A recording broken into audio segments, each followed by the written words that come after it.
জয় হিন্দ। মুখ্যমন্ত্রী মমতা বন্দ্যোপাধ্যায় এবার সত্যিই গ্যারাকলে পড়ে গেছেন।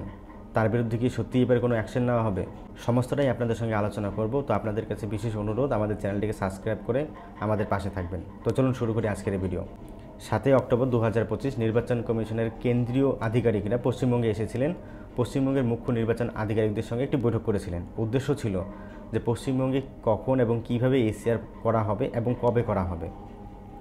এর জন্য কেন্দ্রীয় নির্বাচন আধিকারিকরাও রাজ্যের নির্বাচন আধিকারিকদের 7 দিন সময় দিয়েছিলেন। বলেছিলেন যে 7 দিনের মধ্যে তৈরি হয়ে যান, অর্থাৎ 15 অক্টোবরের পরে আমরা দেখব পশ্চিমবঙ্গে এসআইআর প্রক্রিয়া শুরু হয়ে গেছে। আর তার ঠিক পরের দিনই মুখ্যমন্ত্রী মমতা বন্দ্যোপাধ্যায় রাজ্যের সেই মুখ্য নির্বাচন আধিকারিকের উদ্দেশ্য করে বেশ কিছু কথা বলেছেন, আর যা নিয়ে শুরু হয়েছে বিতর্ক। তো শুনুন মুখ্যমন্ত্রী সেদিন কি বলেছিলেন। ইলেকশন করলে আন্ডার ইলেকশন কমিশন থাকে, ইলেকশন যখন অ্যানাউন্স হয়, কিন্তু এখন ইলেকশন অ্যানাউন্স হয়নি। ইভেন একটা কথা আছে না, বাসির চেয়ে কঞ্চি বড়।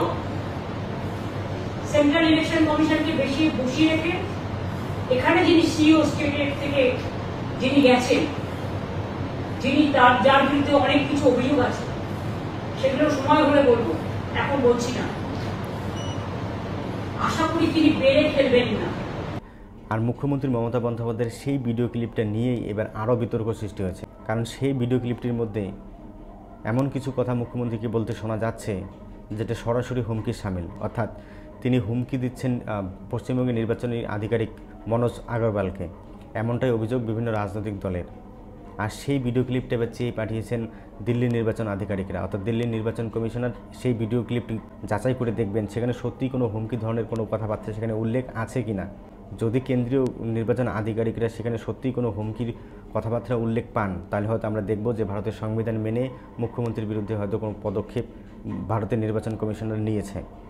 কিন্তু যিনি কথাটা বলেছেন তার নাম মমতা বন্দ্যোপাধ্যায়, আর তিনি একজন যথেষ্ট শক্তিশালী সাংবিধানিক পদে বসে থেকে কথাটা বলেছেন। আর যার সম্পর্কে বলেছেন তিনিও একজন সাংবিধানিক পদাধিকারী। অর্থাৎ দেখা যাচ্ছে দুটি বড় বড় প্রাতিষ্ঠানিক বা দুটি বড় বড় সাংবিধানিক পদ। সুতরাং এখানে বোঝাই যাচ্ছে যে এখানে কিছুই হবে না। এ বিষয়ে বিরোধী দলনেতা কি বলেছেন শুনুন। নির্বাচন কমিশন এবং তার মুখ্য প্রতিনিধি পশ্চিমবাংলা সিইও মনোজ আগরওয়ালকে আক্রমণ করেছেন, যাকে বলা যেতে পারে বিলো দ্য বেল। আক্রমণের প্রথম লাইন ছিল সিইও বেড়ে খেলছে। এই ভাষা গণতন্ত্রের পক্ষে বিপজ্জনক।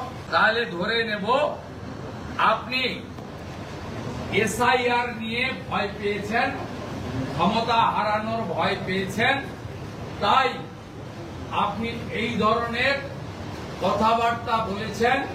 এটাকে আমি রাজনৈতিক ভাষাও বলবো না, গুন্ডাদের ভাষা বলে বলবো। দেখুন, পুরো বিষয়টির মধ্যে একটি প্রশ্ন খুবই গুরুত্বপূর্ণ, আর সেটি হচ্ছে মুখ্যমন্ত্রী মমতা বন্দ্যোপাধ্যায় যার উদ্দেশ্যে কথাগুলো বলেছেন সেই মনোজ আগরওয়াল, তার নাম পাঠিয়েছিলেন মুখ্যমন্ত্রী মমতা বন্দ্যোপাধ্যায় স্বয়ং নিজে। ভারতবর্ষের যে সমস্ত রাজ্যগুলি রয়েছে সেখানে প্রত্যেকটা রাজ্যে নির্বাচন সংক্রান্ত কাজ দেখার জন্য ভারতের নির্বাচন কমিশনার একজন মুখ্য নির্বাচনী আধিকারিক নিয়োগ করেন।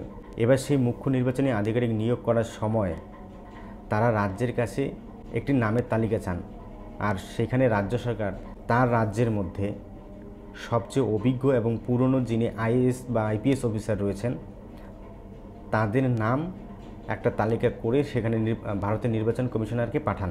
অর্থাৎ পশ্চিমবঙ্গে যখন মুখ্য নির্বাচন আধিকারিক নিয়োগ করা হয়েছিল তখন রাজ্যের প্রশাসন বা মুখ্যমন্ত্রী মমতা বন্দ্যোপাধ্যায় পশ্চিমবঙ্গের সর্বোচ্চ যে সমস্ত আইপিএস আইএএস আধিকারিকরা রয়েছেন তাদের একটি নামের তালিকা তারা দিল্লিতে পাঠিয়েছিলেন। আর সেই নামের তালিকা থেকে একজন অর্থাৎ মনোজ আগরওয়ালকে সেই সময় দিল্লির নির্বাচন আধিকারিকরা রাজ্যের মুখ্য নির্বাচন আধিকারিক করেছিলেন। এবার মুখ্যমন্ত্রী মমতা বন্দ্যোপাধ্যায় যখন তার দেওয়া সেই তালিকায় তার দেওয়া সেই নাম থেকে নিয়োগ করা পশ্চিমবঙ্গের মুখ্য নির্বাচন আধিকারিককে তিনি বলছেন যে আপনার বিরুদ্ধে দুর্নীতির অভিযোগ রয়েছে, তাহলে প্রশ্ন হচ্ছে যখন তিনি দুর্নীতিগ্রস্ত ছিলেন তখন তার নামটা কেন আপনারা সেদিন দিল্লি নির্বাচন কমিশনের আধিকারিকের কাছে পাঠিয়েছিলেন?